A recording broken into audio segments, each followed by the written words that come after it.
Good morning mga people. So ngayon meron tayo ngayong video. Mag-react tayo dito sa comment ng ating isang commenter sa YouTube. Hindi ko alam kung subscriber ko to o basher. So ayan, titingnan natin kung tama siya o tama ako o mali yung yung nabilang ko nito. So ayan, titingnan natin kung talagang dual impact or twin hammer itong pneumatic impact gun natin, pneumatic impact wrench natin. So yan, tingnan natin. Since oras na din naman para baklasin to, para ma-maintain kasi bugbog na rin talaga to sa shop. So yan, tingnan natin yung loob. Tingnan natin kung talagang single impact nga siya or single hammer. So yan, bungkalin natin gamit yung isang cordless impact wrench. Yan.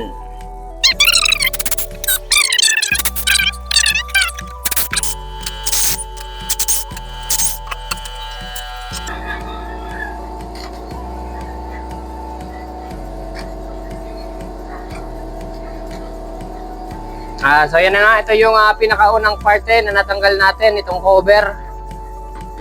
So yan, titingnan natin yung kanyang loob.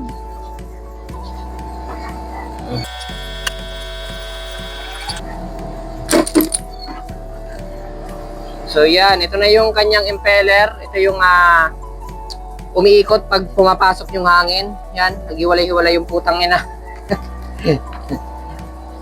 So hindi natin makikita kung double impact ba siya kasi andito yung part na yon na tinutukoy ng nag-comment sa ating old video.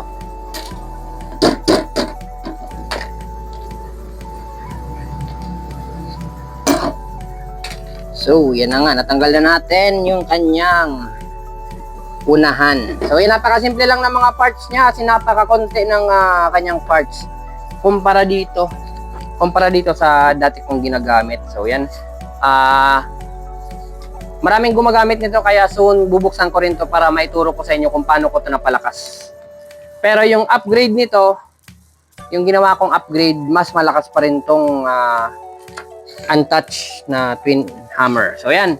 So boss, ito na yung sinasabi mo na single hammer. So yan, tingnan natin. Yun.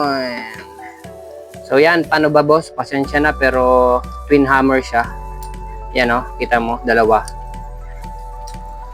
yung nag-uumpugan sa loob. So yan, I'm very sorry to inform you that you are wrong. Ayan. So yan, nabuksan na natin. So hanggang dito na lang yung video kasi para lang naman talaga itong video na to dun sa nag-comment. So wala naman ako ditong gagawin. Magagrasa lang ako dito, mag-o-oil at saka i-assemble ko ulit. So yan, thank you very much.